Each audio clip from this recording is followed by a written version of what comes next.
Welcome, bet riders around the world. My name is Gary Solomon, and you're watching the Laid Back Bike Report.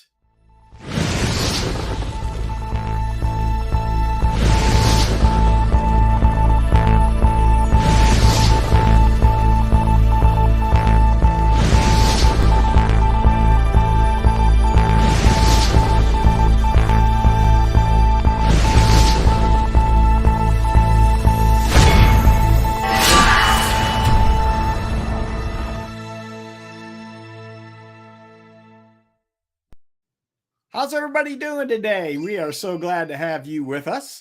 We have a great show in store for you today. Let me tell you a little bit about it. We're going to kick it off like we always do with Honza Galla and the Recumbent News. He's got a lot to talk about today.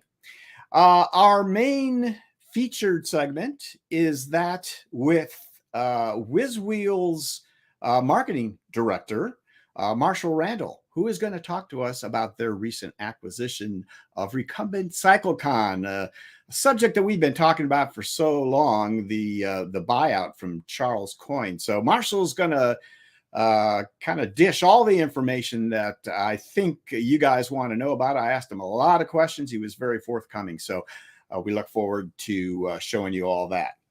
Next, we have my friend Richard Myers. I've known Richard for a very long time, have ridden with him on the trail. He's a gentleman who's been around for a long time, designer, builder, racer of streamliners and all sorts of recumbent subjects that he knows so much about over the years. We had the opportunity to travel to his home in Xenia, Ohio, and record him for an interview there. I think you're going to enjoy that. We are fortunate to have Josef Janning with us again today. Josef, last month, spent some time on the road in Italy with a Velomobile group, and he is going to talk about that tour and show us an amazing video by one of the gentlemen who was riding on that tour. So a great video. I think you guys will enjoy that. We always enjoy talking to Josef. In sports today with Denny and Larry, we have a couple of interesting items. Denny had the opportunity to sit down with the new trike 1 hour record holder, James Coxon from the UK. And he's a great guy. I think you'll enjoy hearing about his record attempt. Recent one a couple weeks ago, actually. And Larry Seidman is going to tell us a little bit more about the senior games that are coming up and update us on that and tell you why you should be maybe thinking about attending one of those. First, we are going to meet our crew, the people that make this all possible. Trey, you want to bring everybody up here today and we will introduce them all. First of all, Trey is taking on the director's mantle today, so we're seeing how he does with that. I'm sure he's going to do great. So Trey Burgoyne in Jackson, Mississippi. Hi, Trey. Howdy. How y'all? It's great to have you with us. And out in Colorado Springs, Colorado is Larry Seidman, and he's kind of taking Trey's job up today just because we like switching stuff up. Yeah, that's right. Switcheroo. Larry, thanks for being with us. Hi, welcome to do it. All right. And down in Cold Spring, Kentucky, under a bridge, he's not a troll. He's Larry Varney. Hi, Larry. How you doing? Are you sure about that? You gave away my hiding place. Hi, everybody. We're going to have to vote on that. Yeah, that may not turn out well at all. And let's see, in Sayre, Pennsylvania, it is not our news director, but our sports director, Denny Voorhees. Hi there, Denny. Hi, how you doing, Gary? Everybody else, great to be back here this month. All right, and in Germany, in Bonn, is Josef Janning. He's back from vacation, so we're glad to have him back with us. And Josef, how you doing? I'm doing fine. Thanks, Gary. It's good to be with you all. All right, always great to have you. Okay, so let me just get rid of a couple of little check-off items here. I want to tell you guys about the live chat we've talked about many times before, but please avail yourself of that if you are watching live. Tell us where you're watching from, chat amongst yourselves, ask questions, or make comments on what you see. We are really glad to have you guys live. And if you'd like to support the Laid Back Bike Report, There's a few ways to do that. You can like us on Facebook. You can subscribe to us on YouTube. That would be great. And don't forget to click that little white eye up there. It will take you to the Laid Back Bike Report website, where you can find lots more information on past shows, what's coming up. You can buy a hat there, all kinds of stuff. So the laidbackbikereport.com is where you'll find that, and you might become a Patreon supporter like some of these folks right here. You can do that at patreon.com for as little as $1 a month. All right, our show is sponsored by amazing industry folks, and let me tell you about them right now. First of all, it's TerraCycle, makers of exquisite recumbent parts and accessories for your bent, and Trail Side Trikes, a fine recumbent trike shop on the Withlacoochee Trail in Florida and now in Knoxville, Tennessee as well. And Terratrike Greenspeed, the best in leisure, performance, adventure, touring, electric, and portability. Wherever your adventure leads, Terratrike will take you there. And Greenspeed, where Ian Sims designs bring performance through science and engineering. And Laid Back Cycles, the top U.S. dealer for Terratrike and the premier source for Catrike, Ice, and Greenspeed.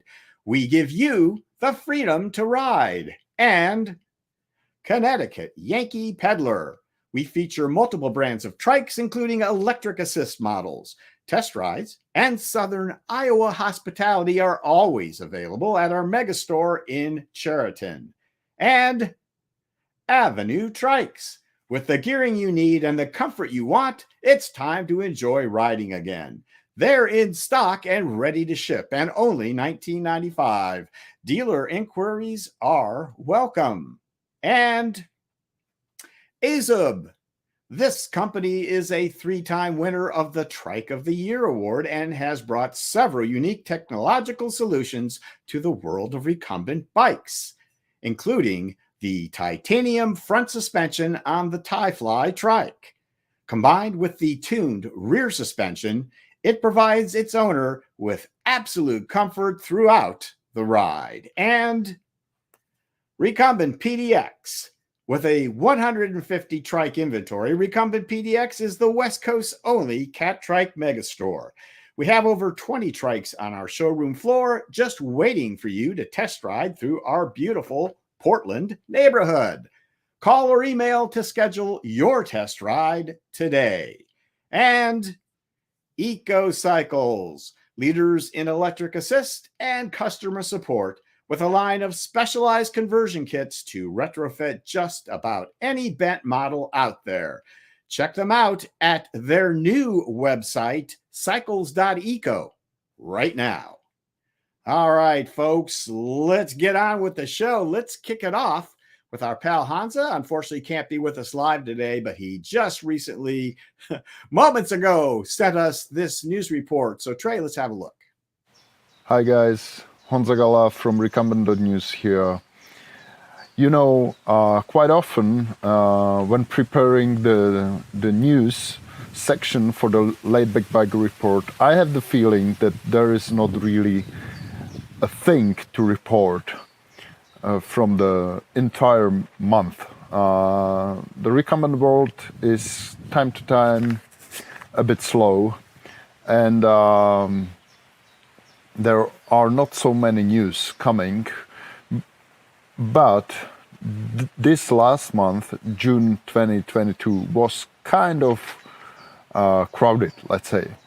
Of course, the major news item was that the Recumbent Cycle-Con was acquired by WizWheelz.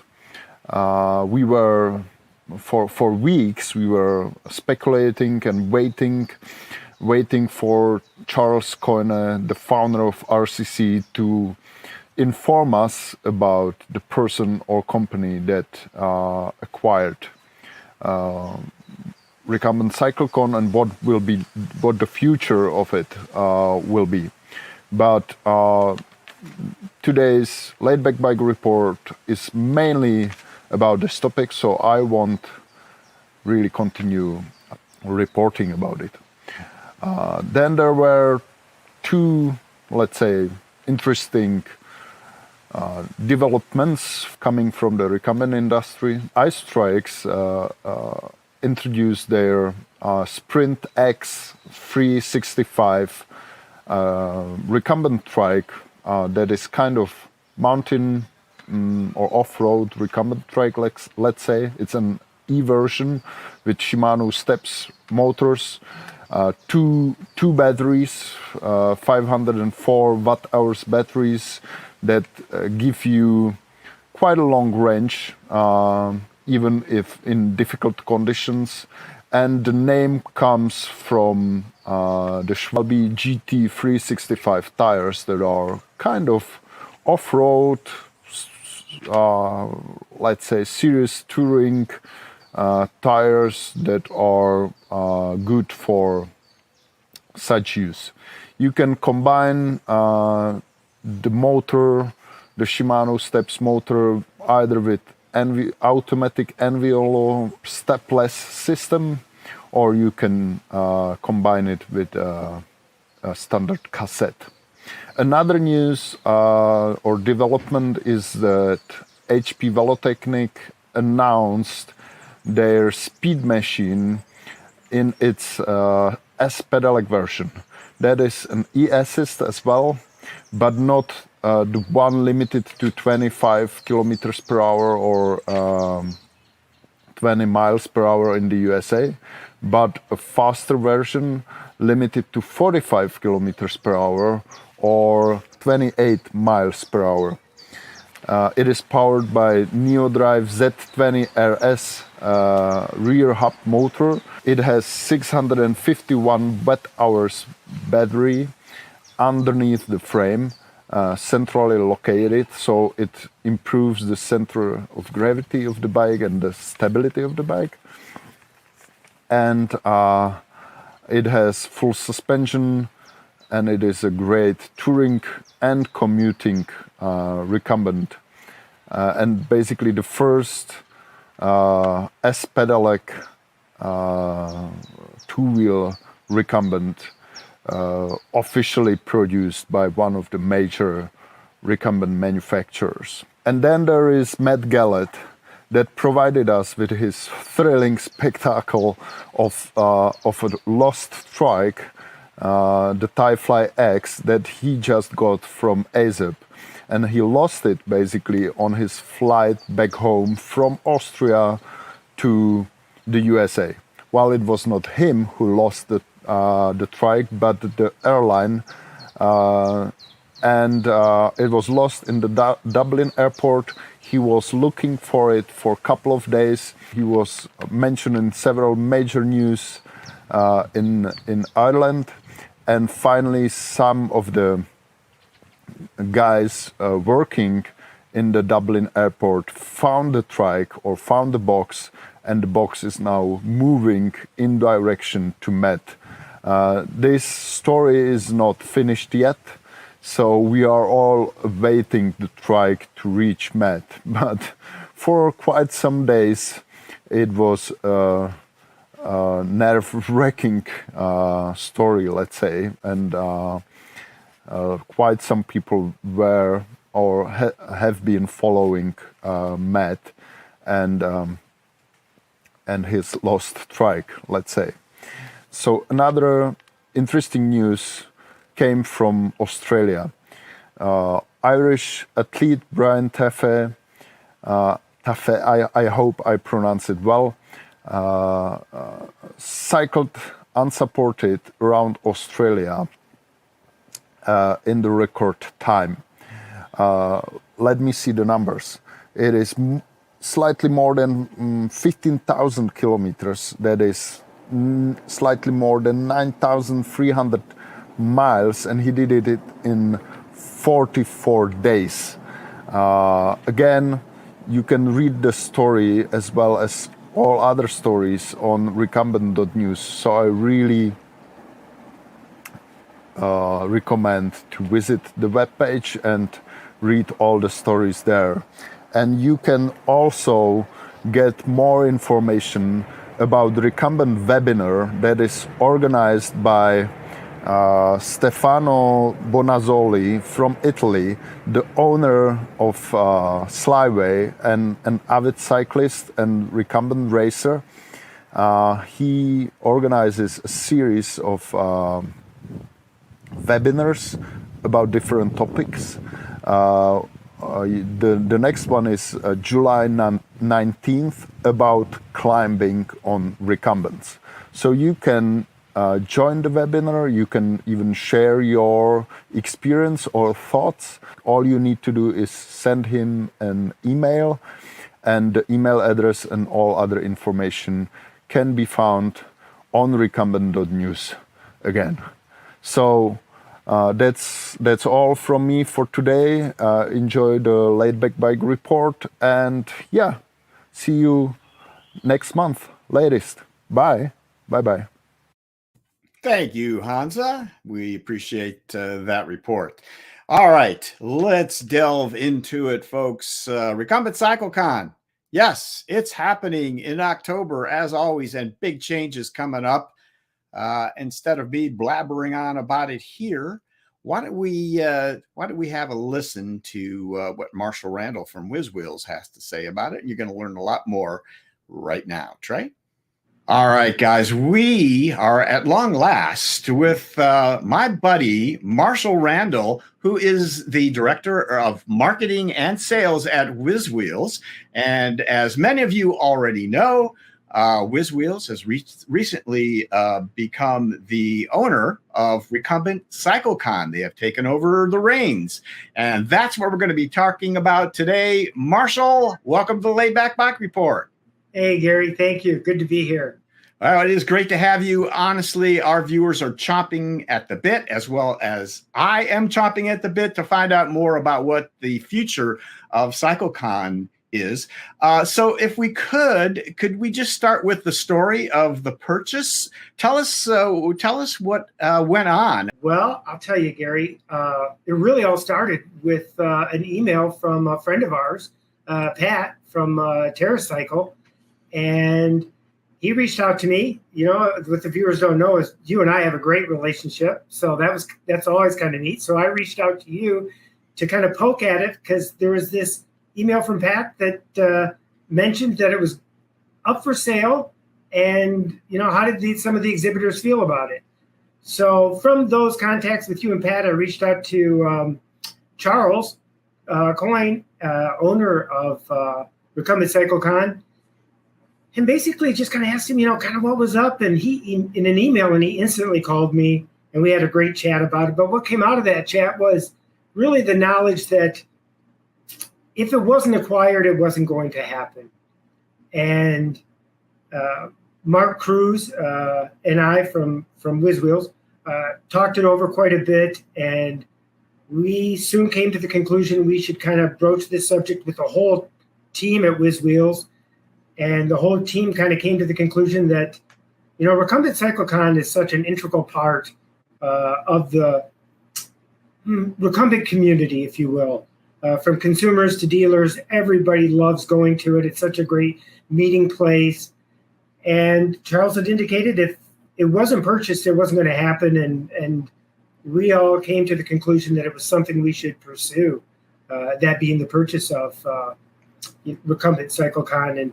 And I guess, you know, kind of at the end of that, to quote Freddie Mercury, the late Freddie Mercury, the show must go on. And we are the champions, my friend. That's great. So the contracts then were signed. You have now acquired Recumbent. What have you actually acquired? Recumbent Cycle-Con. Chuck also had the publication, Recumbent and Tandem Riders magazine. Yeah. So what have you acquired actually? So literally, yeah, that's a great question. We acquired Coyne Publishing and all of its assets. Which one of those is Recumbent Cycle-Con, as well as Charles had plans for some other expos to kind of fold into that. So those are included in, you know, all the URLs, all the social media outlets for Coyne Publishing, which include, you know, Recumbent Cycle-Con. let's go to October of this year. What everybody really wants to know, there's going to be a lot to talk about here as far as the future of Cycle-Con, and we've chatted a little bit about this already.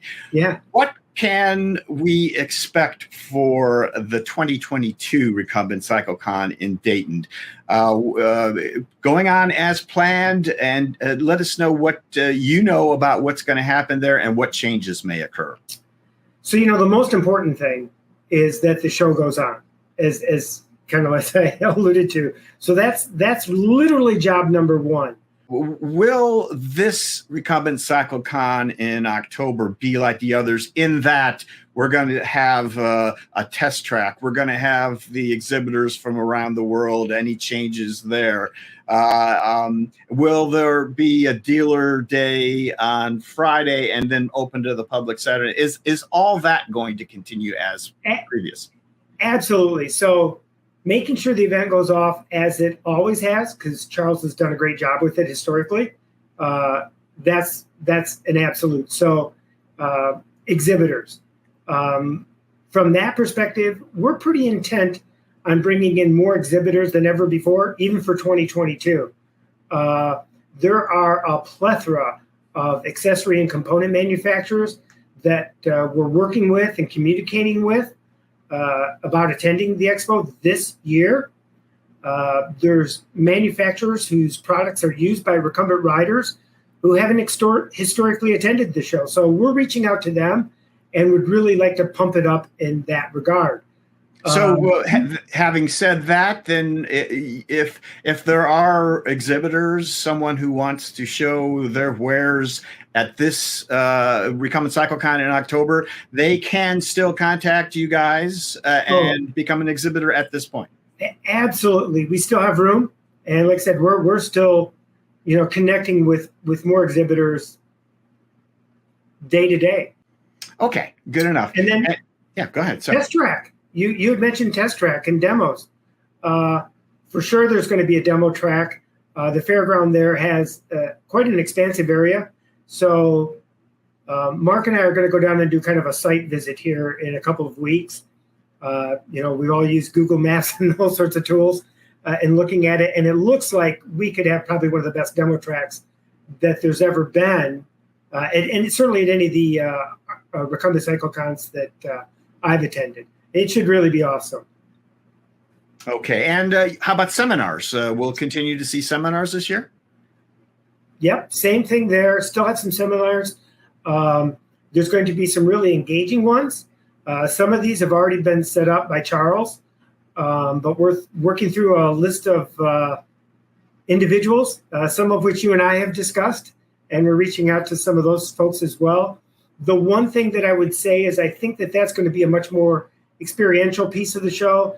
I think that we're hoping to get some people that have some real adventures to talk about and tell their stories about what they've done, on their recumbents. Exciting. Okay. So Marshall, for those exhibitors and those recumbent riders who want to exhibit and attend in October, is the best place for them to do that to head to the current Recumbent Cycle-Con website? Yeah, and don't be surprised if over the next couple of weeks you see, I'm going to say drastic changes to the website. We're actually working on it right now. So it'll have a different look, feel, but it'll still have all the same functionality, and some of the forms will be exactly the same. But it definitely will have a different look within probably a month.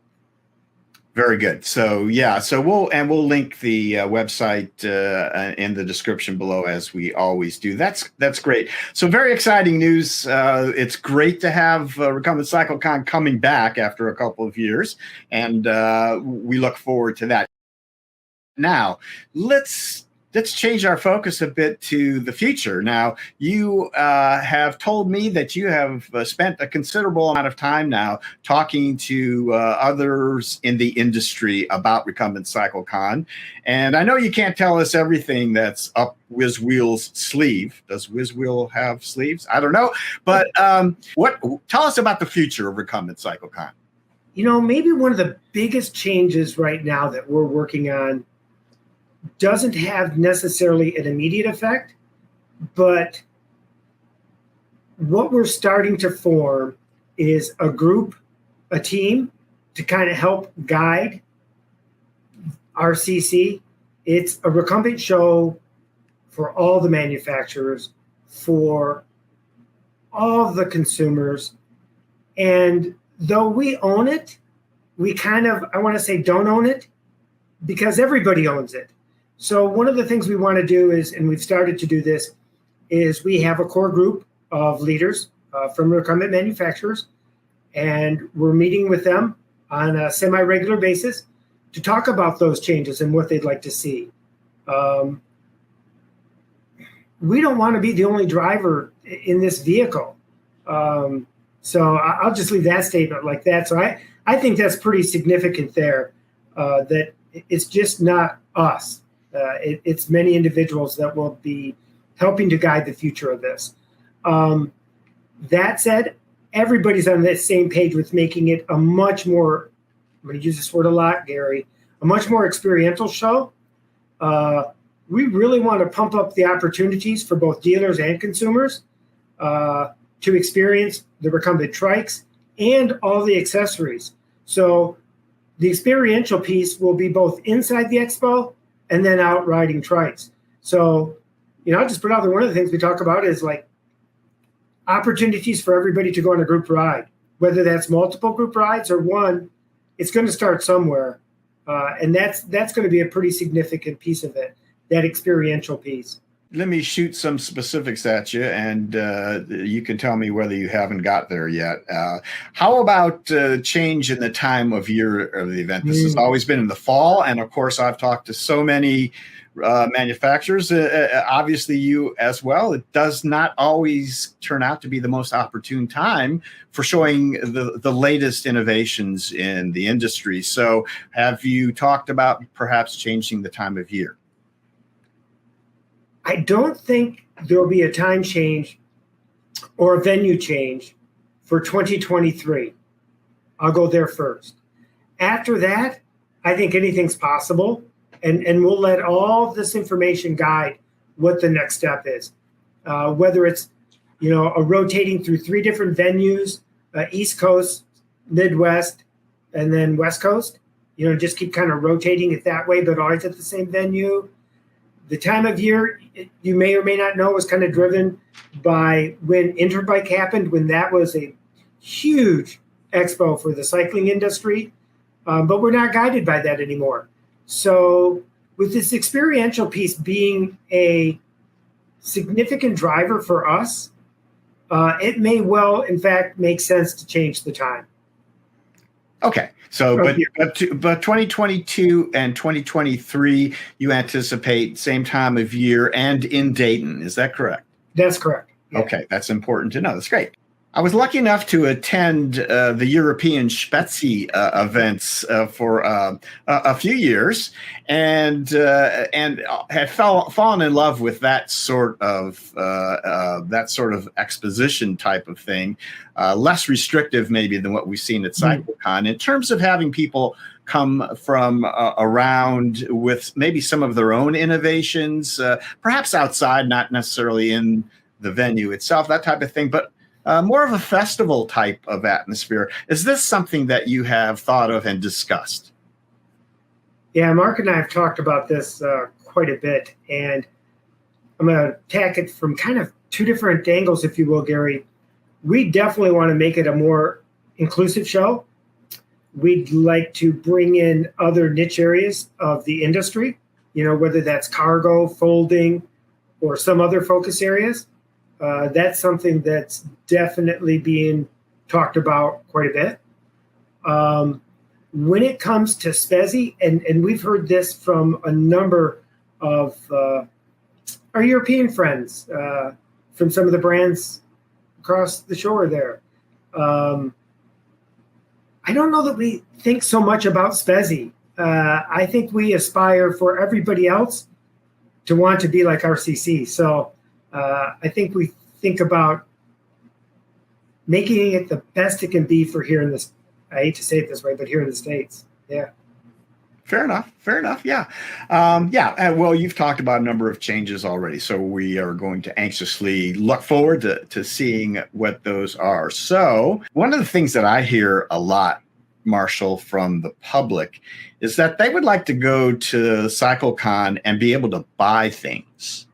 And this is a huge difference from what usually happens. You go there obviously, in terms of bikes and trikes, in the past, those have usually been what's there from the manufacturers snapped up by the dealers, of course. But even in terms of accessories and that sort of thing, they'd like to go to an expo and buy some stuff for their current trikes, bikes, and that kind of thing as well. Is there any way that this may suddenly appear in a future Cycle-Con? It could happen this year. No promises there, but it is something, again, that we're talking about. Yeah, we have been exposed to that question, I would say, every year we go to RCC. People come there, they want to buy accessories. They want to buy stuff. The trikes present a little bit of a different problem, but see, here's the real issue, Gary, is taxes need to be collected, and taxes need to be then dispersed to the state of Ohio in this instance. And not everybody is set up to do that.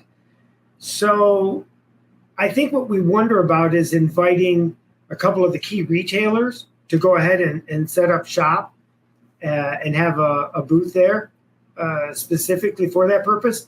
But it's a little bit of a difficult one because they would set up, the way it's done right now, they'd be setting up for dealer day as well, and they really wouldn't need to be there for dealer day. And you can't really have them setting up on dealer day because it disrupts that flow.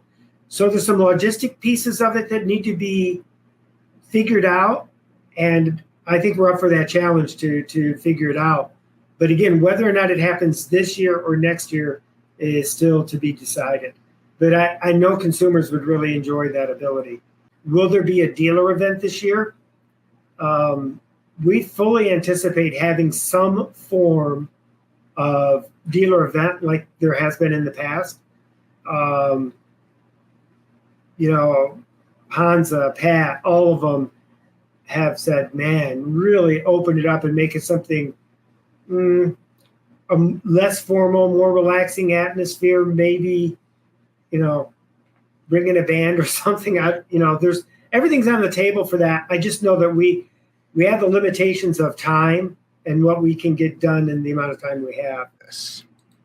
All right, then, Marshall, thank you so much for bringing us up to date on the upcoming Recumbent Cycle-Con and future Cycle-Cons. We are going to keep our eyes on this very closely. Cycle-Con is something very dear to my heart, where we kind of got our start, the Laid Back Bike Report. And we look forward to seeing what WizWheelz does with this amazing Recumbent event. Indeed. Thanks for having me on. And I would add to that last statement. Yeah, it's where you and I first met. That's right. If you work for RCC, I don't know that I'd have this friendship. So, yeah, it's a good thing. Absolutely. Thank you so much, Marshall. You bet. Take care.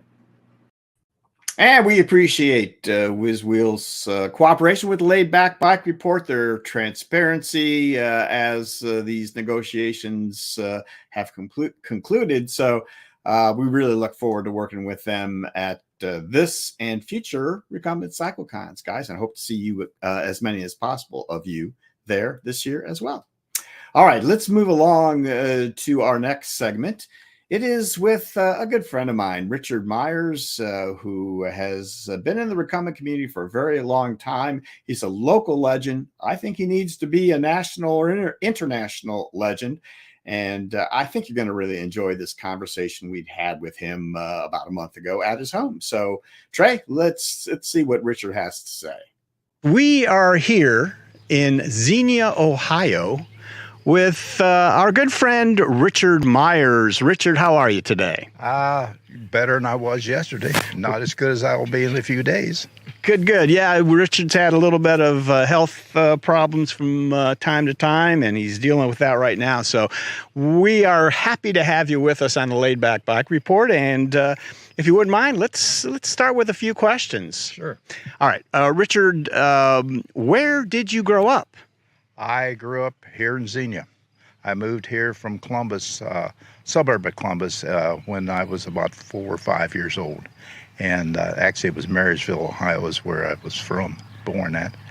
And I've lived here the rest of my life. I've also lived in New York City and Toledo and all through Virginia, thanks to my work, which was a telephone installation on the switchboards there. Who did you work for? I worked for, well, they kept changing the names. Western Electric started with, then AT&T and Lucent. I think there's Nokia signs my paychecks now. That's all I'm interested in, just sign my retirement checks. If you wouldn't mind, tell us how old you are now. Well, I'm 85 right now.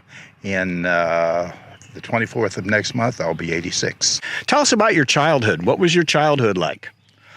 A lot of hassle in school and a waste of time as far as I was concerned. And you weren't a particularly good student? I wasn't a particularly good student there. Being small, a little bit short as I am, I couldn't get the basketball up to the hoop. I couldn't get over the bar when I tried to pole vault. I wasn't very fast running. The only thing I had a speed at was race walking. But the coach just threw it in for one day. I didn't know that years later that would come back and be a big part of my life. But it's a typical kid. I started out on a scooter. I never did have a bike or a tricycle until later. And I used to go with my friends. We would pedal out to the local airport, which is about 5 miles from here, and hop rides. The guys, of course, you can't do it today, but we'd go up, hey, mister, can I ride with you around the pattern? And off we'd go around the pattern and come back and land there. So I've ridden in little Piper Cups and interesting time. Then we get on our bikes and we'd head back. So every time I see young kids out there on the trail, I hearken back to that time when the bicycle was my freedom, like it's their freedom. What got you interested in mechanical things and bicycles? Why did you develop an interest in that? Well, I spent summers in my farm, at my grandfather's farm. You know, the dogs and I'd run down the creek and everything, and I got to drive the tractor back and forth, pulling the load of hay up in the top of the barn there. It was an interesting way to grow up. I wish every kid could spend some time on the farms in the summertime. Tell you the story. My grandfather was a little fellow like me. My grandmother, they all lived in Columbus. She said, I'm going to marry that man. My grandfather was riding his bicycle. He jumped off his bicycle, pulled out his big pocket watch to see what kind of speed he got there. So if it wasn't for the bicycle, I wouldn't be here. Now, my interest in mechanics have always been there. I was constantly dismantling something. Dad always had stuff in the barn that I'd go in and take apart and try to put back together, which included his good watch that I dismantled with a broken razor blades and then couldn't get it back together. Interest in aerodynamics. I was fascinated by the Bonneville speed trials there and how beautiful and slick those machines looked and how much aerodynamics played into their kind of speed. Where were you first introduced to recumbent bikes? Where did that all come from? Well, there was a group of us in Yellow Springs once a month, speed skaters. And we'd take off, go to Xenia, then come back. One day, this guy called Tom Ollinger showed up, and he had a low racer. This is an interesting looking thing there.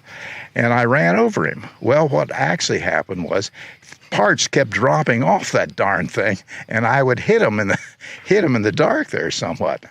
They also had the shop where we skated out of was starting to have recumbent bikes, and I'm always interested in the odd things. I never had the Schwinn because I didn't want the daggone Schwinn.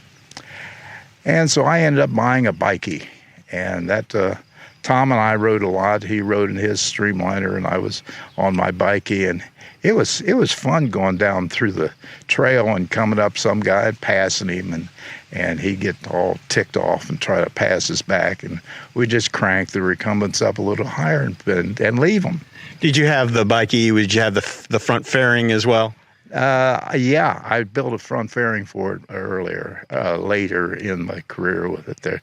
That was the first fairing I ever made. That was out of Coroplast. First of many that I've made. Can you take me through your life as a recumbent builder, racer? What were the bikes? What were the races?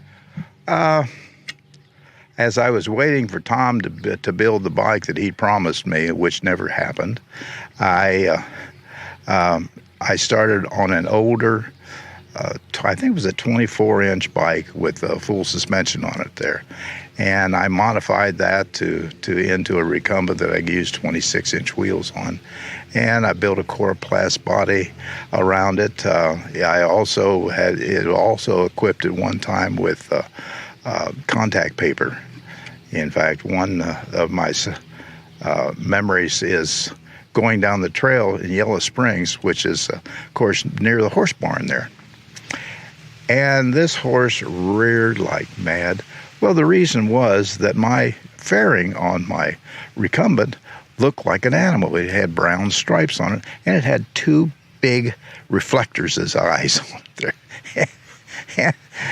Fortunately, the woman was very good, and she was able to control it, and I put the bike in the ditch, and finally we got the horse to sniff me, and then he'd sniff the bike and say, okay. Later on that day, I was going to Cedarville and coming back home, and I saw this woman on the other side of the fence and riding her horse, just proudly trotting along there. And I said, lady, you better watch your horse, because when I go by, he's probably going to rear. And she stuck her nose up in the air. Well, I warned you. And as I passed him, he started doing donuts. He may still be doing donuts, too. That bike went through a lot of different designs. I finally ended up full suspension on it. And I was told by the so-called experts of our group that it would never work the way I had the front suspension design. It worked like a charm. My first race with it was at Major Taylor in Springfield, in Indianapolis, and I'd seen pictures of on the video of the Major Taylor type of velodromes, but never seen one yet. And I walked in there and I said, God, there's no way I'm going to get up there on top of those banks. Shoot, 5 minutes I was up on the very top and screaming down through there. And I was never a top racer. I had a lot of fun racing the things, and I had as much fun building as I did racing the things there. But you were hooked at that point. Yes? I was hooked. Hobbies seemed to run in about 5 years increments with me. And the bicycling, which I include my scootering, has stuck with me from the time I started back seriously in bikes in 1971 till today. So then what came next? Well, I started going down the circuit with everybody else there.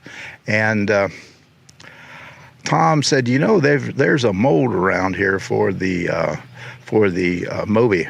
Maybe you could get Gary into making you one.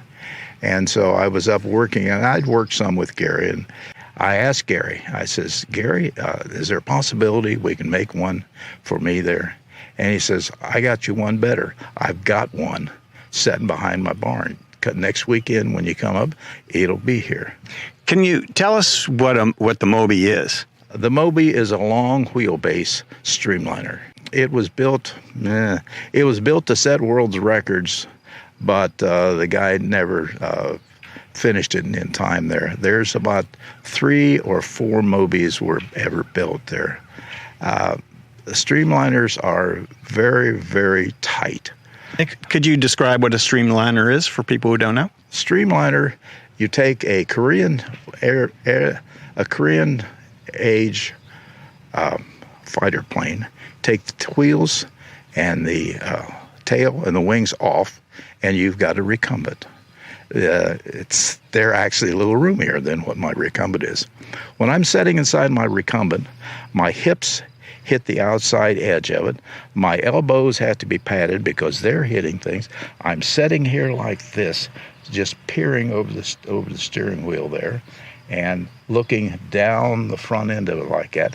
I can't get my fingers on top of my head because there's no room there. I can't turn my head much more than about that.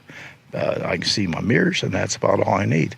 The theory is the smaller you can make it, the faster it's going to be. And since I'm a small little guy, I could make that thing very, very tight around me. And I did a lot of modification on that bike to get it to where it would handle. In fact, the one day I brought it out, we met down here in Xenia, and Gary was there. And I showed it to him, and I was riding around, and he said, "Richard, I've never seen that bike turn sharp corners like that. They never did." And I said, "Well, mine does." And streamliners are bulky, they're heavy, about 60 pounds. Some of the high-tech carbon fiber ones are lighter, but they're a lot of fun. They take off a little slow, but the next thing you know, you're over 30 miles an hour going down through the track there. Now, the streamliner, I have one that I do ride on the trail.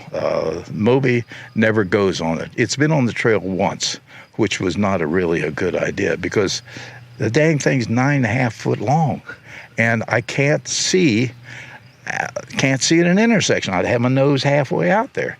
It's bad enough my road streamliner is about 9 foot, 8.5 foot long, and it's not easy to see out of it, but I can at least see at intersections. There's a lot of intersections I got to get out and walk across them. How do you stop on a streamliner? Well, Moby has originally it had some 2 wheels that dropped down from the top of a big lever to pull them down, and I never liked the way it was, so I took it, modified the frame somewhat, and put in a slide that had a skate wheel on the bottom of it there, an inline skate wheel. And I would lean over on that, and when I go to start, I just a quick jerk on the steering, and it's up on 2 wheels instead of 3. And then I just hit the release button, and the dolly wheel comes back in the side there. And the same, it just reversed when I go to stop. I'll put the dolly wheel down and just gently move my head as much as I can to the sideways just to change the weight balance, and it'll flop over on that wheel. I've never had a wreck. I've wrecked it 2 or 3 times, but I've never had a wreck starting with that system there. The other streamliner, I have my feet out on the bottom, which is that typical for a road streamliner. Okay, well let's go back to the Moby, and can we talk about where you raced the Moby? Were there numerous races? Oh yeah, I raced at Northbrook. That's up near Detroit. It's Major Taylor in Indianapolis, northern Indiana, on a school area there, about 3/4 of a mile track around the school building, which I really enjoyed that one. And I raced it at Columbus, Springfield. We raced at the Springfield Park or Fairgrounds Park. It was an old runway, which I had some bad experience there, thanks to a college rider who didn't know what the Sam hell he was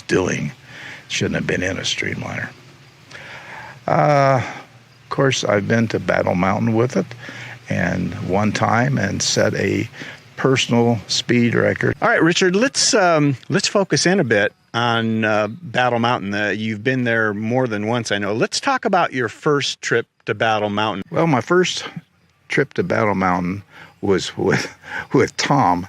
Now, you got to realize Tom doesn't always prepare very well. Like the Dodge van we were driving had a flat tire or something, and they had changed the oil in it, but the tire wasn't changed. And halfway to Indianapolis, a guy flagged us down because the tire was going flat. And we're pulling this huge, oversized trailer because we were headed to Chicago to pick up the Coslinger. And we finally got to Chicago. We were supposed to be there at 6 o'clock, and we got there at about 12:30. And they wanted us to stay and sleep. I said, no, we've got to be on the road to Battle Mountain. And we're going down there. We switch off drivers, and I'm going across, I don't know, it all looks the same out there to me. Iowa or someplace out in there, I couldn't even get that thing up to 50 miles an hour. And I pulled off, and I says, Tom, we got problems with this thing. And we analyzed it that the filter on the gas line was probably plugged up. Yeah, we pulled in there and we asked him, he says, all we need is just it fixed so we can get on our way. Well, yeah, we'll get right to you. Right to us turned out to be 4 o'clock in the afternoon. We pulled into Salt Lake City, and our rider of the Coslinger was there. He'd flown in the day before, and he was about ready to rent a car to make the trip on through there. So we showed up and loaded him up and his luggage and whatever, and off we go. Was this the very first Battle Mountain? Very first Battle Mountain. There was actually 4 bikes included or invited there, and we were one of them. But I did not drive. I did not get to pedal that first year. And it was quite an experience. We didn't even know if our bike was going to run worth it darn there. For one thing, he had the TV camera upside down and thing. It was a TV camera set up in the nose of it, and he was driving with a monitor sitting in front of his face. This is something that maybe many people aren't familiar with. Why would you need a camera and a monitor in this racing recumbent streamliner? Why would you need that? It's aerodynamics. You drive down the road, put your hand out there, and you can feel the wind pushing you back. That's the same thing. We're trying to get 80 miles an hour. And so every little imperfection in the surface, while the guys were doing whatever they were doing, partying or whatever, I was in that daggone car hauler with water and paint and sandpaper, and I was working the body down, trying to get it smoother and smoother. It's amazing what a little bit of work will do for speed there. And the bikes that are out there today are just fabulous. They're carbon fiber where we were fiberglass, and so they're lighter, they're stronger. They have huge college teams. They have huge budgets, because you bring 20 people from Europe plus a couple extra bodies plus a backup bike to start with. My God, makes us little behind the garage builders look quite primitive. So when you say you were working the shell and everything to get it faster, you were talking about the Coslinger?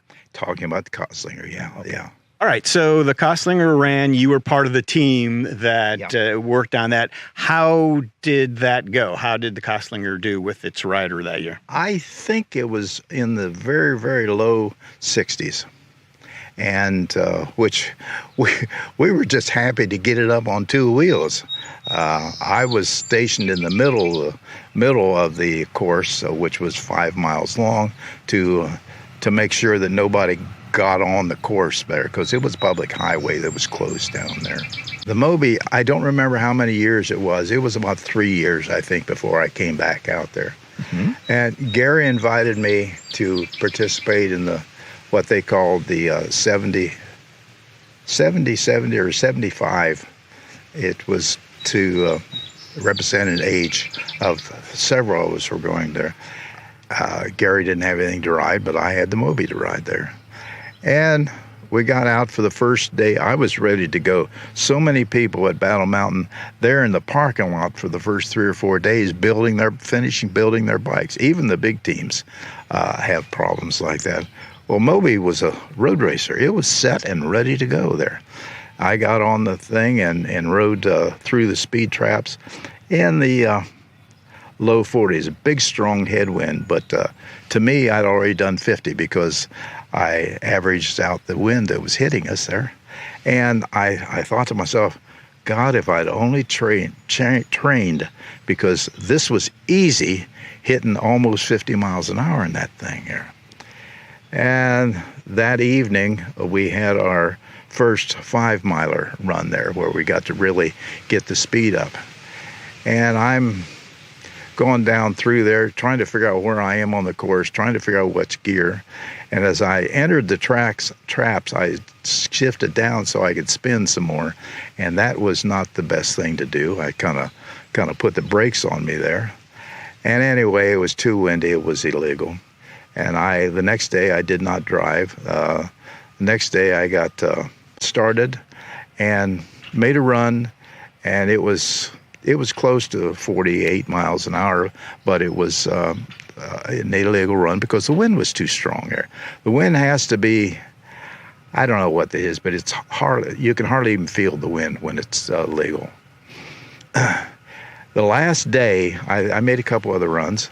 The last day, I was running in the morning, and I made sure I was on that list because I knew it was going to be raining and high winds in the afternoon, and it was windy as could be. And I had the team assembled and everything, and we started off.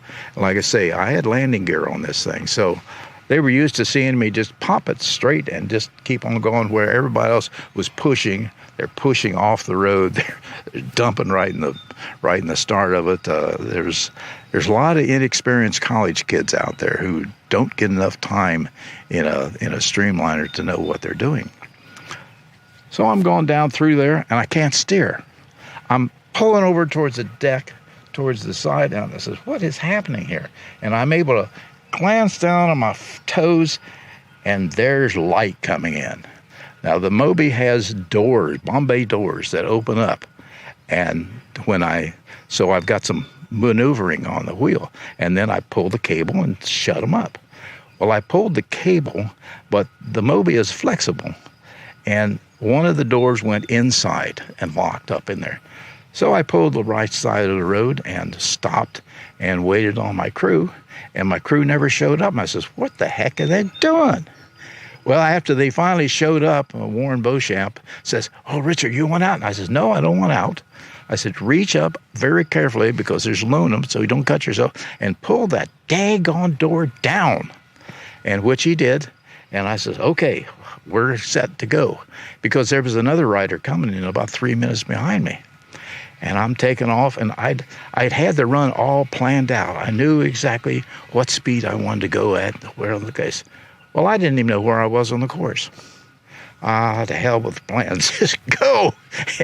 And I hit the go button as hard as I could, my legs, and started spinning. But in the meantime, I also had to be very careful, looking down there and closing the door very gently. Okay, that's okay. I got steering. I can go. And coming down through there, and I went through the traps. I entered the traps at 51 miles an hour, my speed, and exited at 50. Well, didn't know that my speedometer was 1.5 miles off. So it actually turned out to be 48.9. That's what it was. At that presentation that night, they told me that I had set a world's record for anybody over 70. And I says, just how many people over 70 are driving streamliners anyway? Nonetheless, that still is a remarkable achievement. So, yeah, that's amazing. So, was that your last Battle Mountain experience? Yeah, that was the last one. I had wanted to go out again, but that's when I started getting into cancer problems and my hepatitis C treatments, which really took me down for about 6 years. Right. And when you say took you down, it doesn't mean you stopped riding completely. No, I didn't stop riding completely. I would go out and ride short distances and ride with a bunch, and thankfully the guys that we ride with are not snobs. If somebody's having problems, they drop back with them and help, and that's what happened with me a couple of times. They dropped back with me and accompanied me on into town there. Like I said earlier, it's disappointing because I had passed that time where my strength came back this spring, and I was doing pretty doggone good, and then this hit with my nice little tubes here running there, and after I'd ripped my esophagus, I have I choke very easy. My whole family, I lost my mother due a choke. I've got a cousin who's had the same problems that I have there. And it also boils down to male stubbornness, stupidity. Oh yeah, I can fix this. I don't need to go to the doctor. Well, the next time I get choked, which I hope is never, I'm going to go to the emergency room right then and say, clear me out. But of course, with liquid diet and baby food, I don't think I'll get choked for a while. Tell me about your casual recreational riding. So we talked about your racing. What about casual riding? What do you ride? Where do you ride?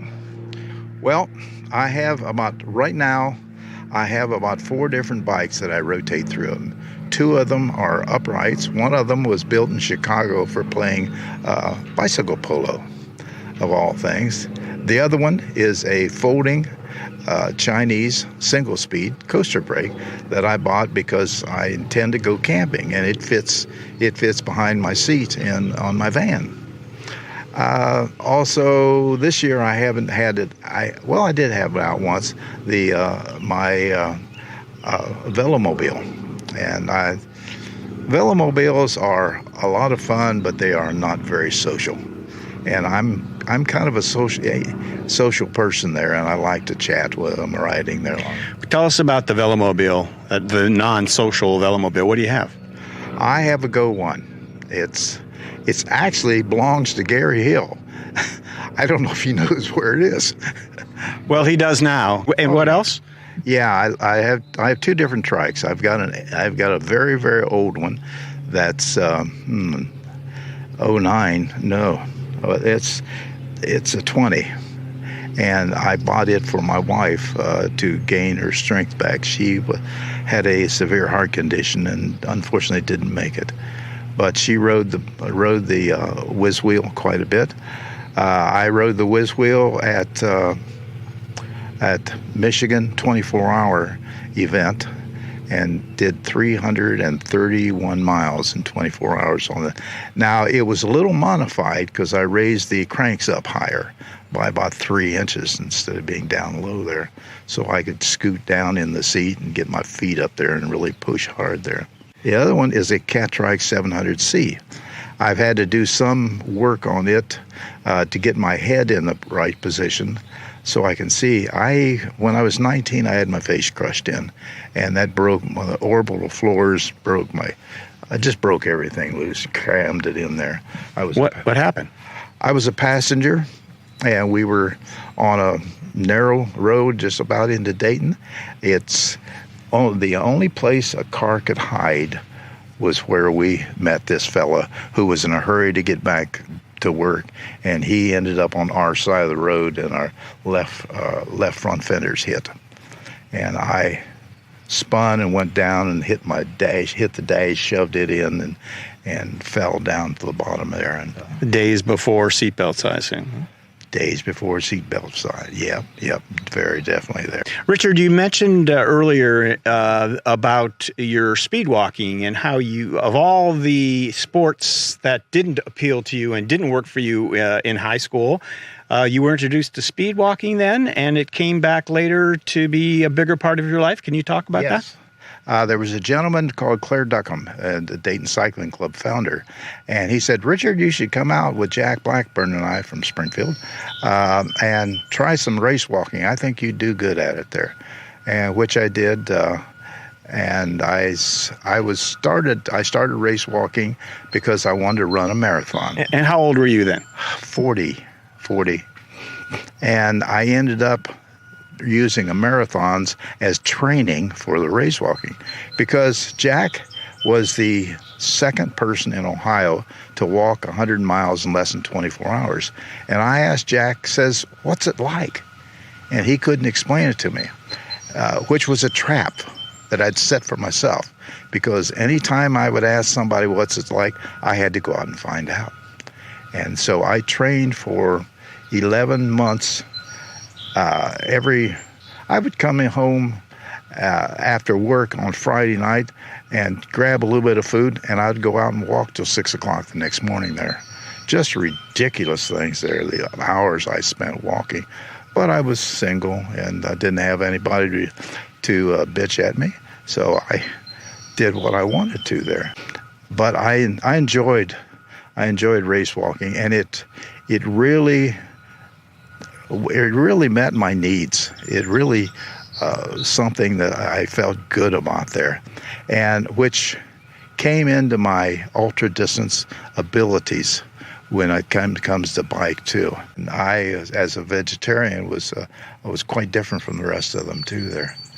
But so the mental aspects of race walking translate very well into ultra racing on bikes then. Yes, it does. You see a guy ahead of you and you want to speed up a little bit to tell him something.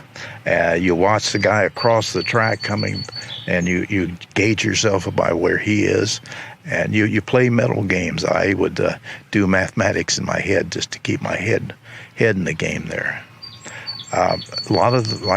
Same things on the bike racing and ultra distance stuff there. I was never much of a sprinter, but I had endurance, and that's what's paid off for me. We've discussed the fact that you have designed and built and altered some of these bikes. Tell us about the process that you go through. Have you designed a bike from scratch at all? Yeah, I would say so. My earlier ones, the full suspension bike was designed from scratch, even though I used parts and put it together. Tell me about what you think about when you're designing a new bike. Like, and how that works. Do you design it on paper? Do you use a computer? How is it all in your head? How does that work? It's in my head mainly. I have a steel I-beam in the garage there that I set up for my balance or for getting things square, and then build from there. A lot of it's stock parts, some of it's custom pieces that I design and build. Where you really get into the custom stuff is when you're working with the carbon fiber. The newer bikes don't even have frames. They're monocoque design, where mine were all framed bikes there. Is that something you enjoy doing, though? I enjoy that very much. I really do. It takes a lot of time. You have to balance. The problem with a little guy like myself and other little guys, you have to balance training and building. If you've got a big team, you can have specialists who are strictly the power plants. You specialists who strictly build the things there. When you're a little guy and you're paying for everything yourself, you can't do that. You can't hire somebody to come in and train with me and build the pieces there. So that's the disadvantage. I guess I'm thinking the advantage would be you get the satisfaction of knowing that you did it all yourself, yeah? Oh, yeah. It was interesting when I brought Moby out to Battle Mountain. There was a lot of people who knew of Moby and had seen it before in its earlier racing days, And I felt good about that I restored it. And I didn't feel good about what's happened to it. It went through a very bad crash thanks to a very unskilled rider who tried to make a right angle turn. When I swept into off the runway into a very narrow road, and there he is sideways. I drill him in the side, which knocks me down. He knocks him straight, though. I go on my side. I'm sliding through dog poop.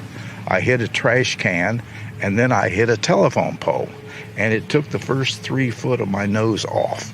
It just sheared that thing, and oh boy! But we got back in, and they got me in back the pits, and we started with the duct tape, which is the home builder's friend, and duct taped the front end of it back together, and off I went for the rest of it. I did do a little fist shaking. All right, Richard, we've talked about some of your health challenges, including your current health challenge. It reminds me of one of the things I know best about you, and that is your yearly adventure of riding the number of years of age that you have done for many years. Tell me when you started that, and where are you with it now? I started when I was 60 years old. That was my first one. I went 60 miles on the rollerblades, came back and got on the bike and went 60 miles on the bike. And the next year I did the same thing. But the next year I'd gotten into recumbents, and I had a bikey, and I was going through there. So I can't tell you all the combinations. I've done it on a 3-speed. I think the hardest one I ever did it on was my kick scooter, which is a bicycle without cranks. And I enjoy scooters. That's my first transportation, was scooters there. And I started in near South Charleston, and I went to Cincinnati, and then my driver picked me up there. And August 24th, it gets hot. And in fact, the 25 years I've done this, I've never been rained on. I have had flat tires in the middle of the night, 2 o'clock in the morning, sitting on the trail trying to find where the piece of glass is to get it out of the tire. Mainly, it's been done by myself. I've had one of my lady friends used to drive me around there. 3 or 4 years ago, Tom Ollinger joined me, and for 2 years there, the last half, and I was in one of my streamliners that's easy to get in and easy to get out, and Tom thought he was going to have to push me to get me through the time there, and he says I was struggling to keep up with you, and he was on a conventional upright bike there. Unfortunately, it's going to stop this year. There's no way that I can get my condition back up. Actually, the last few years, I've been kind of looking for an excuse, a way to stop. It takes about 3 months to recover from that, even though I don't know why. I used to ride 100-milers back to back. It could have something to do with the fact I'm 85 years old. Perhaps. And it's, I mean, the whole notion, as you get older and less able to train and carry out the miles just relentlessly continue to go up, don't they? Yeah. And a lot of times, the last several years, I was so, well, I think when I was over 80, that I just started adding the next 20 miles on to get another century. There was times that I would, when I was younger, that I would go out and ride 2 or 3 centuries a week. But those times have passed. That was then. This is now, yes. Richard. The perverse birthday challenge, I think, is probably the best way to look at that. Of course, I may be doing it again, but doing it in the metrics. All right, well, let's go there, because I think I want to finish up with that. So what are your plans now? You're trying to overcome the latest health challenge, and I know you still want to get back out there. What do you think you might be capable of, and how long do you think it might take? I would say it's probably going to take me most of a year to get my strength back there. I have my little camper, and I intend to go south to visit my daughter and ride some of the trails down there, then maybe swing west some, then come back up here when the snow is gone there, and then ride some more. Be a nomad. Well, my original plans years ago was to retire, get a camper, and we'd tour. Well, my first wife messed that up pretty good. And so I just started building this little camper 3 years ago. What else happened 3 years ago? The pandemic. That kept me sane. I had something to do, work on it there. Because during the pandemic, I was riding all the time, but I was not riding near anybody or with anybody there. I was by myself, and that gets to be lonely at times there. What advice do you have for the young ones out there, those 60-year-olds like you were 25 years ago, that may be interested in doing some of the things that you did? What advice do you have for them today? My role model was Claire Duckham. The last time I rode with him, he was 100 years old. We all looked up to Claire and says, boy, if we could only do what you do at that age. Wow. Well, I have that very same thing. Guys say, damn, if I could do what you do at your age there, I'd be in. I says, start now. Don't wait till you're 60. That does not work. Says you have to start where you're at. Says you'll make it if you work at it over the long haul. And that's been my theory in life for a long time is accept the challenge and do what you can do, and don't complain because things don't go right. Just keep on going there. All right, great advice. I think that is the best advice from the legend. That is Richard Myers. Richard, thank you so much for spending time with us and lending your great history and background and sharing it with the Laid Back Bike Report. Thanks, Richard. Well, it was very much of a pleasure in my part. Thank you for coming out. My friend Richard Myers, he's an amazing fella, as you just saw. Thanks, Richard, for extending the hospitality at your home to me and the crew to do that report. We appreciate it. And I guess add one more thing. So the Battle Mountain information, the Battle Mountain history that Richard was talking about is something that is of interest to me. Most of you know that we have covered Battle Mountain relatively extensively over the years. And one of my bucket list items was to actually go there to cover Battle Mountain. And Trey, pop up here for a second, if you wouldn't mind. Make the announcement now. Trey and I are actually heading to Battle Mountain in September to cover it, and we're very excited about that. We're going to try to do some interviews with participants, give you guys a good look at what goes on there, and to be honest, get to view with our own eyes what it feels like to see a bicycle ride by at 70, 80, maybe 90 miles an hour. Trey, what are you thinking about as far as that trip goes? I'm really looking forward to it. I think it's going to be a blast.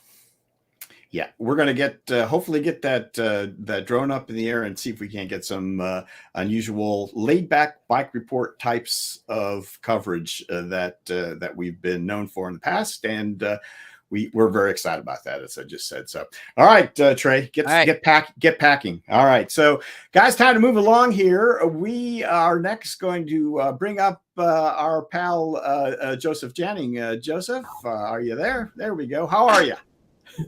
Well, I'm fine, Gary. Yeah, well, nice looking shirt there. Why don't you tell us about that shirt and what this tour was all about? Well, this is the official tour shirt of the Ancora un Giro tour, which means another loop, in Italian. And the visual has been created by C. Michael Lewis. Actually, he's the guy who does those wonderful visuals for the Battle Mountain races. I think he still does it every year. Very creative, and he's kind enough to donate these visuals to the tours that I do every once in a while. Now, what is it, a Velomobile tour? It's to prove Richard Myers wrong, to say that Velomobile riders, that's sort of an antisocial affair. If you want to be social, you have to do a tour like the ones that we do every few years, which is essentially a 3-week vacation. It's a camping trip. It's all planned out. It's a bunch of riders, usually going between 3,000 and 3,500 kilometers together, usually as far as we can get. And this time we took it a little bit easier. We did 19 riding days in those 21 days, 900 kilometers on average per week. We've crossed the Alps twice, and we've seen a lot of beautiful Italy, with, of course, plenty of mountains there, plenty of hill riding. And one of my pals there, Christian, put a little video together out of the tons of footage that he recorded on this tour. And Trey has that video. And let's take a look at it now and then talk a little bit more about the tour. Trey.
Yeah, that's what it's like to go on a tour like this, Gary. It's absolutely spectacular, Yep. beautiful video. I was thinking about what Richard had said. The operative problem here is really not velomobiles. The operative problem, seems to me, is differential in speed. So clearly you have shown many times over, Joseph, that velomobiles can be very social. You can take trips, Oh, you yeah. can, but you're traveling at similar speeds. But the problem comes in when you're in a velomobile riding That's with right. just a regular trike, perhaps, Yeah. or this goes for e-assist as well, right? Someone with e-assist and riding with someone without an e-assist is going to be a problem as well. Yes, that's right. And while we're not riding all together all the time, you've seen in this video, you see a couple of velomobiles together, but not the entire group, because that's just too much of a hassle, and it slows you down when you have to wait for everyone at every street corner or red light. But there's so much time that you spend together. We ride between 4 hours and 8 hours at the most during the day. Which means that you have at least 3 times as much time to chat, to interact, to have fun together, to go out for dinner together, and so it is actually a wonderful opportunity to spend 3 weeks with people, to get to know each other very well, and to actually be very social over time, and do something that is as spectacular as this. Covering almost 3,000 kilometers of that time, seeing beautiful landscapes, crossing the Alps twice. That's quite something. Probably most people wouldn't really do it if they were on their own. But when you're in a group like this and you've got a schedule, then you do it. Then you meet your target, you meet your destination every single day. I believe you told me once that you do this about every 2 years. Is that right? Every 3. Every 3 years. My wife allows a tour every 3 years. Otherwise, she would get divorced. But COVID slowed us down. Originally, this tour was supposed to happen in 2020. Couldn't happen in 2021. But this year it happened. So technically, I'm entitled to another one next year, and I'm in negotiations with her now about what to do next year. How did you know where my next question was going? Have you given any thought to what that might be, that next tour? Yes, well, I have a couple of tour plans in my mind. One thing that I've been playing with for a number of years would be a tour around Germany, because we have such a good mass of velomobile riders now that it could be great fun to do a tour around the country, select the most beautiful velomobile routes, and give people a chance to just pop in and ride with us for a day or 2 or 3. If they can't make it for the entire period. The other one, more demanding schedule would be to tour around the North Sea.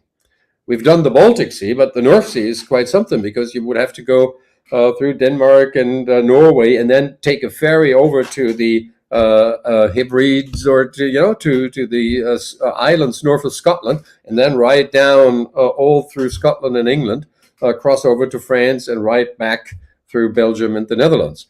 Would be a great thing. Maybe not quite as pleasant weather-wise as the tour in Italy was, but certainly equally interesting. Super. Well, folks, Velonauts out there, I suggest you start getting your votes in. Joseph, you need to put a poll up right now and figure out where these people want to go. And then I know you're going to give them a great tour whenever that does come up. So thank you so much for sharing this with us. As always, it's great to have you on, Joseph. Yeah, you're welcome. And a special thanks to my buddy Christian for putting this together. I know how hard it is. I've done videos on other occasions, but this time I said no filming. I just want to enjoy the ride, and he did it, and he put it together. And I think that was very interesting to see, and it gave you a little bit of an impression of how such a tour looks like. Yeah, and we even got to see you ride by in that tatty, laid-back bike report hat that I am replacing. You bet. It's in the mail, my friend. Thank you very much. All right. See you, Joseph. All right, folks. Let's move along now to the sports report. We're going to kick it off here with the interview that Denny did with James Coxon, the new 1-hour trike record holder. Let's have a look at that, Trey. Hey, today we have James Coxon, who set a new World Recumbent Racing Association WRRA 1-hour trike record of 31.373 miles per hour in Wales on June 25th. Nice to have you on the show, James. So Thanks for having me. Yeah, so tell me a bit about yourself and your racing history. So I started off, well, my cycling journey started doing triathlon, really. So I used to do triathlon. And then a few years ago now, I was diagnosed with a muscle wasting condition in my left arm, which led to, well, my swimming was never very good. But it got dramatically worse when I couldn't use my left arm. So I had to kind of stop doing triathlon. So I then switched to doing time trials, because the time trial scene in the UK is really big and it's really competitive. So I started doing time trials, but then as the condition progressed, I struggled to balance on a time trial bike. Just all the weight on my shoulder was too much. So I then kind of took the jump, and it felt like a big jump of going into a recumbent trike. And yes, that's how my racing journey started, really. I started doing some competitions with the BHPC club in the UK, which is quite big. And that's how it started.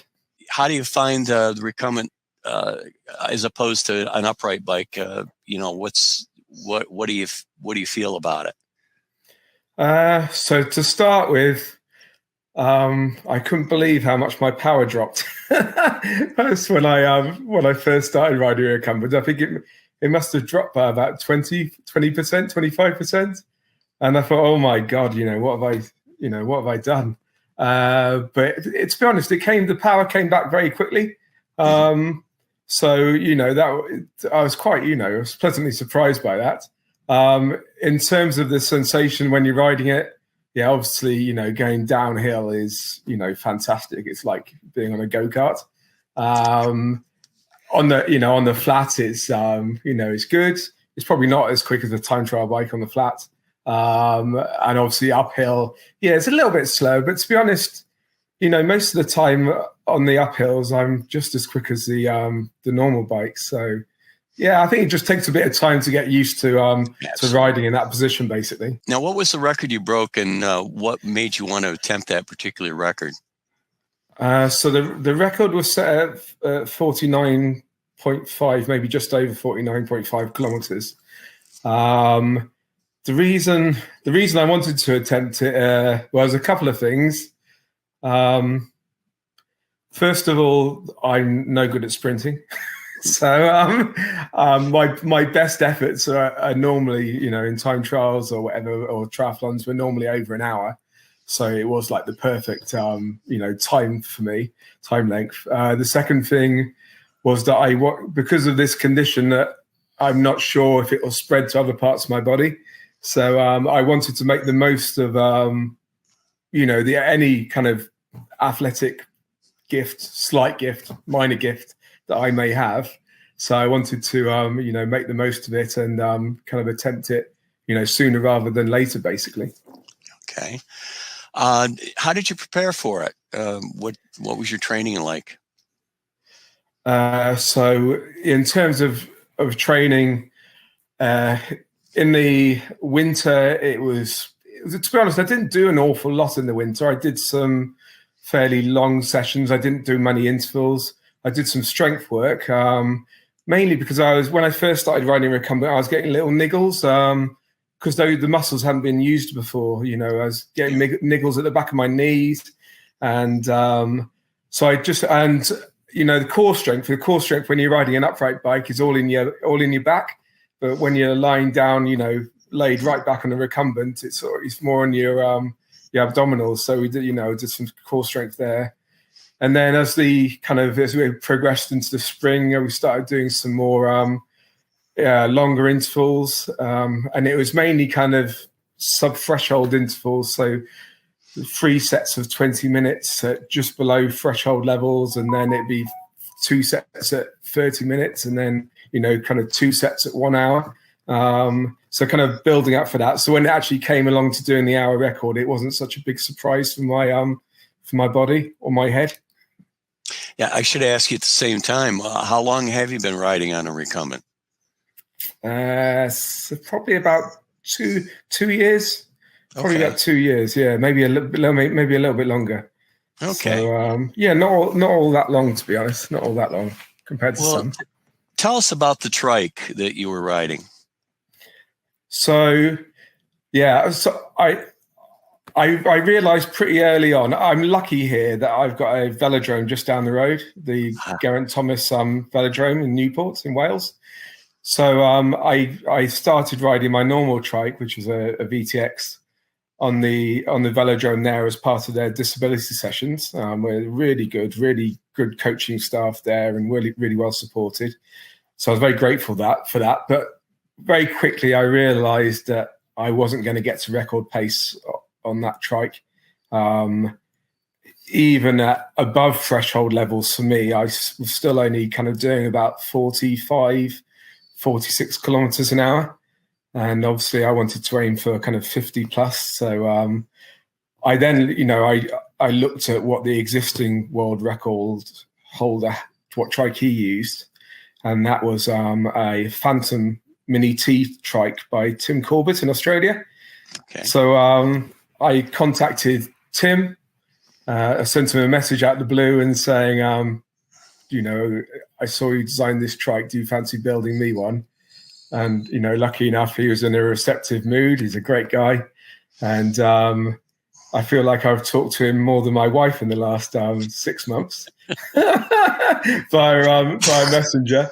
So, so he made me up. He used the same mold, basically, as he used for Carl's trike, the existing world record holder. So he used the same mold for that. He did some additional improvements. And then that arrived about a month before the record attempt. So it was all a bit nerve-wracking, actually, because I'd ordered this trike and I'd paid for it, but I was never actually sure if it was going to work. If it was going to make that big a difference, because it's a huge difference. 5 kilometers an hour is a huge difference. So but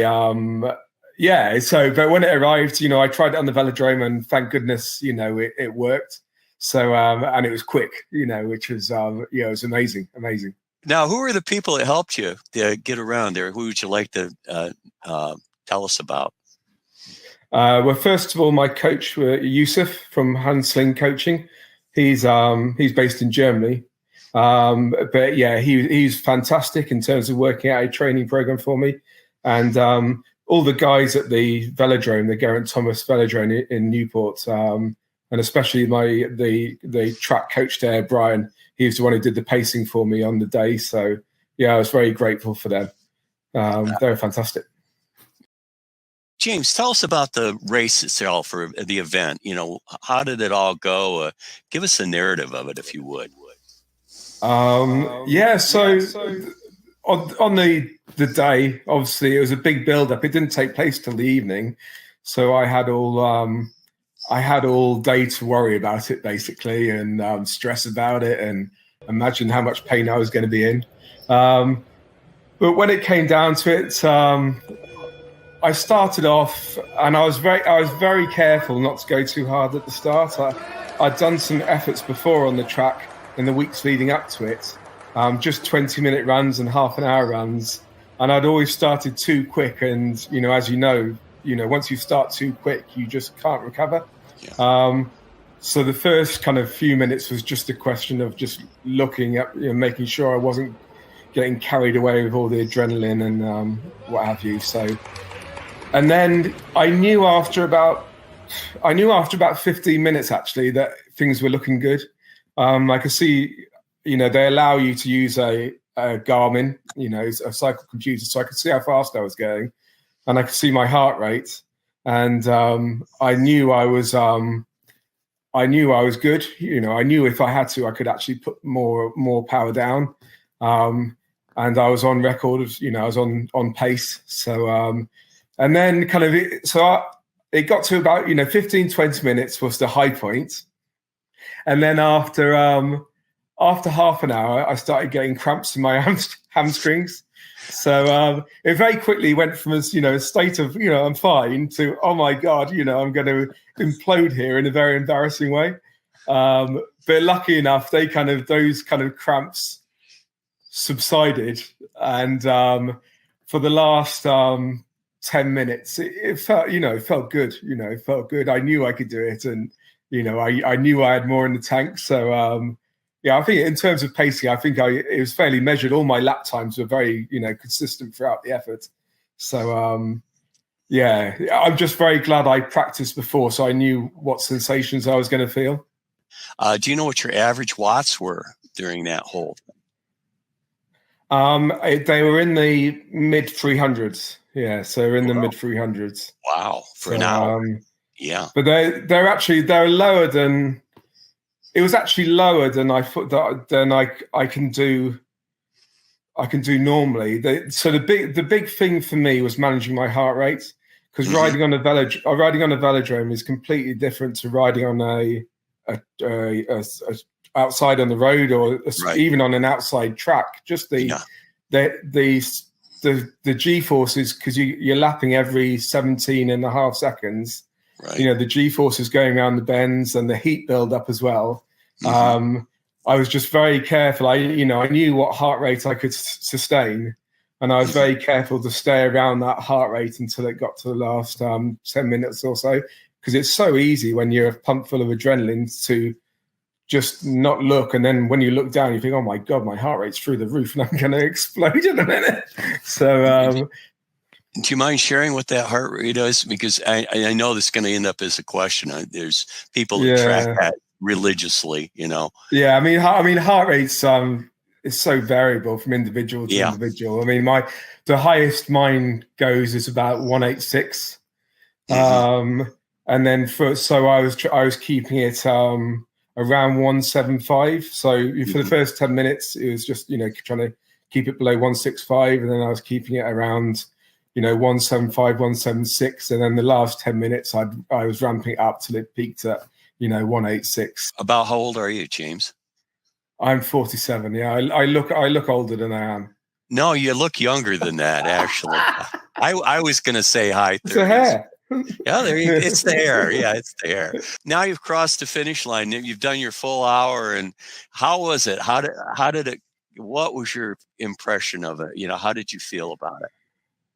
Well, it's most people say the same thing, really. It's a sense of relief. I've been training, really. I trained for a year for it, and wow, I've spent a lot of money, on the trike, and put up with a lot of grief from my wife for spending that money on the trike, and it's all building for just 1 hour. So for the last few minutes, I was thinking, please, nothing break.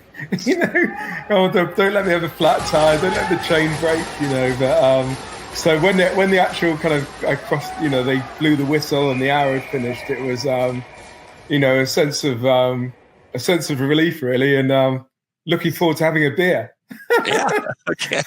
Now, do you plan on any more records? Are you looking at doing any more in the future?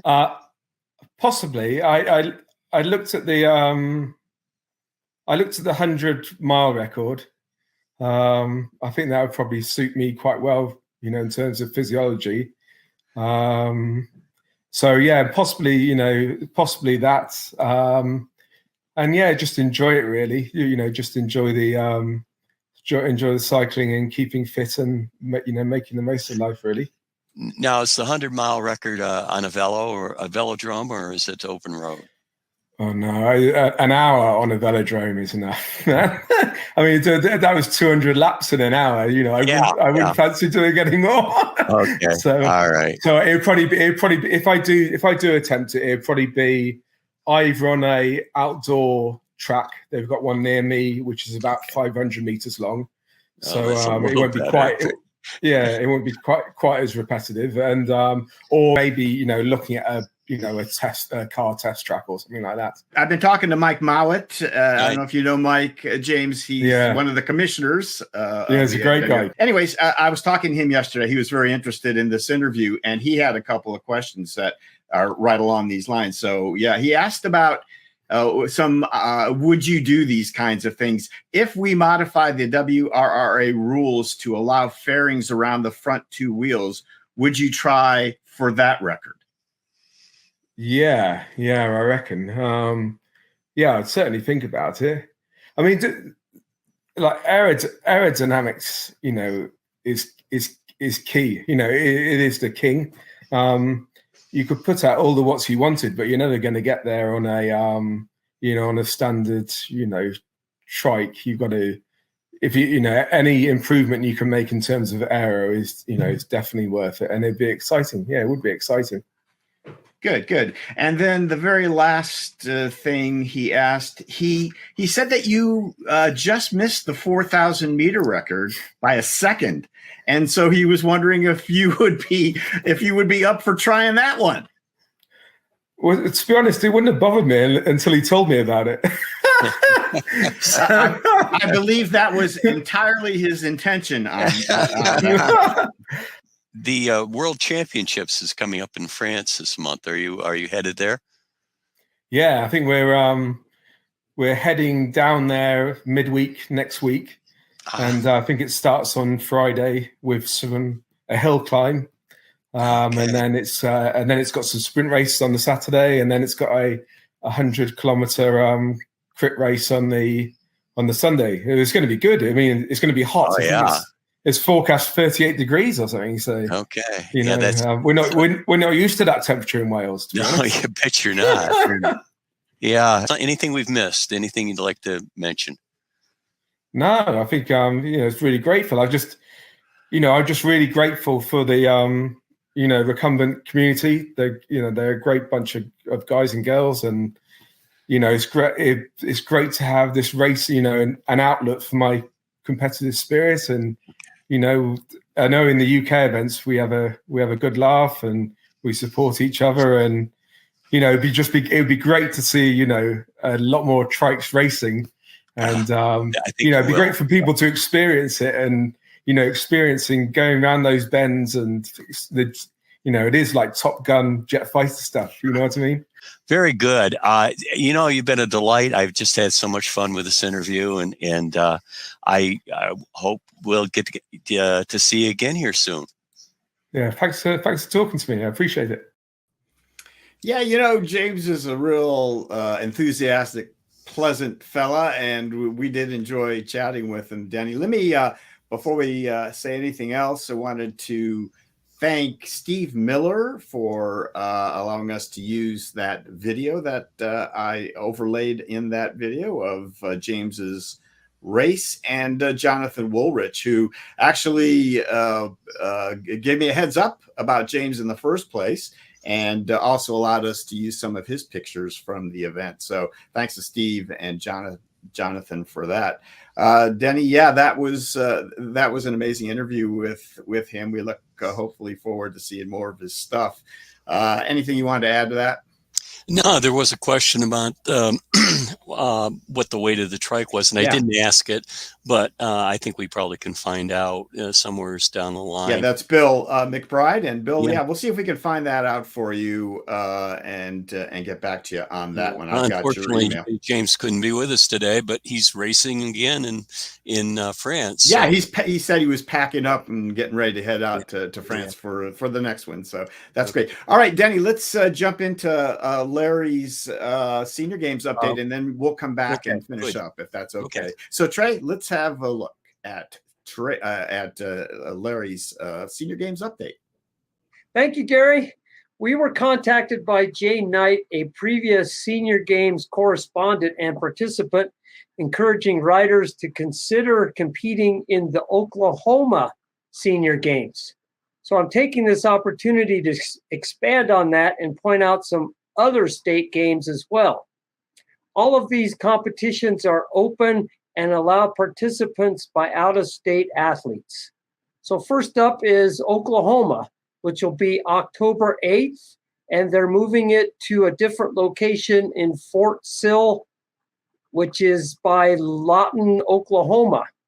What's unique about Oklahoma is they're opening it up to ages 40 and above, whereas most other states you have to be 50.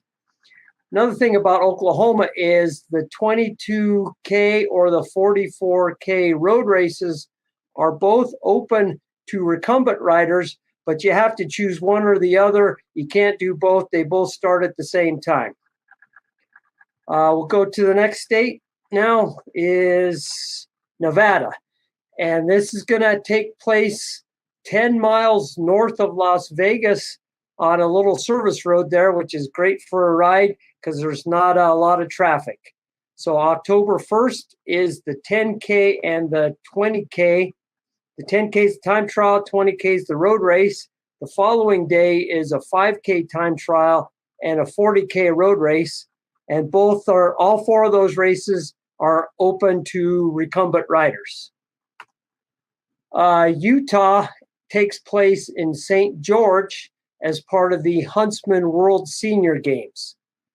Recumbents may only participate in the hill climb and or the time trial. The hill climb is a 5K uphill, which is in Snow Mountain Canyon on Tuesday, August 4th.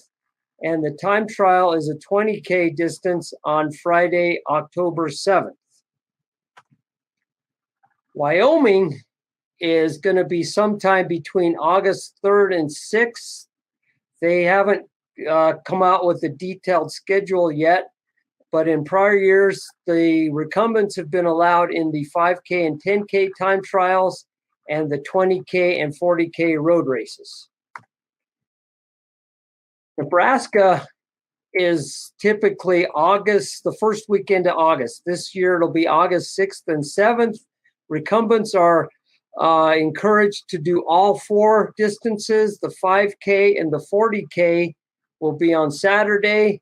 The 10K and the 20K will be on Sunday. The 5K and the 10K are time trials, and the 40K and the 20K are road races. This all leads up to the 2023 National Senior Games, which will take place July of 2023 in Pittsburgh, Pennsylvania. There's not a lot of details out yet other than just the dates and the locations.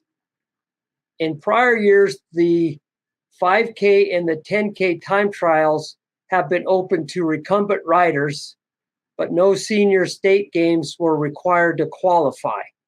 The road races probably will not be available for recumbent riders. There are other senior state games in your area that we might not have mentioned.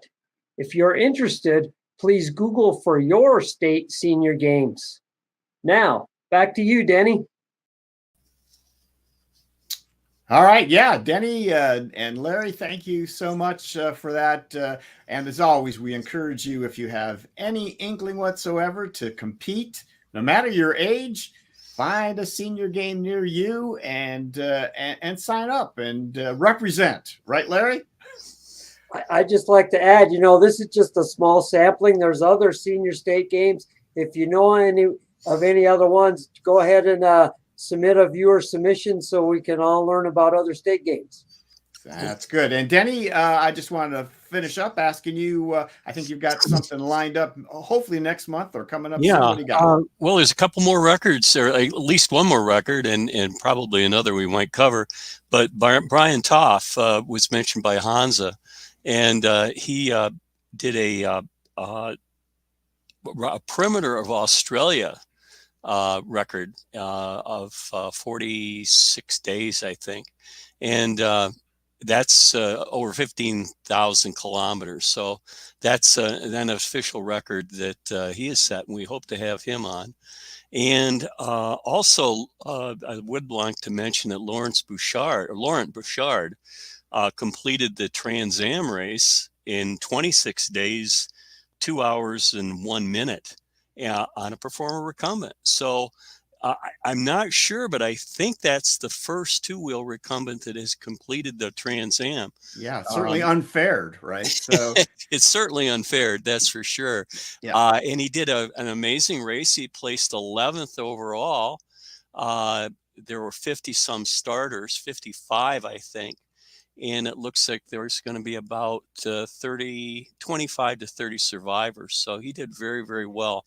That race is finishing up pretty much. There is one outlier, who's just, I think he's into Kansas now, but there's the bulk of them are finishing or will be finished in the next couple of days. Great. And Denny would dearly like to get interviews with the two fellas he just mentioned. So, guys, if you are listening, or if you know these racers, please get a hold of us. You can get a hold of me at laidbackbikereport@gmail.com. Just send us an email, and I'll get that along to Denny, and hopefully we'll be able to get a nice interview with them and bring them on the Laid Back Bike We'll be Report. very happy to set them up and talk to them. Very great accomplishments in both fields there. Absolutely. All right, Larry, Denny, thank you so much. Let's move along here.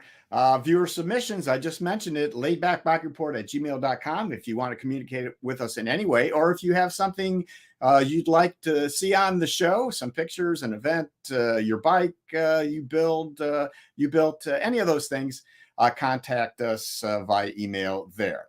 And now on to the wonderful sponsors that make the Laid Back Bike Report possible every month, starting with TerraCycle.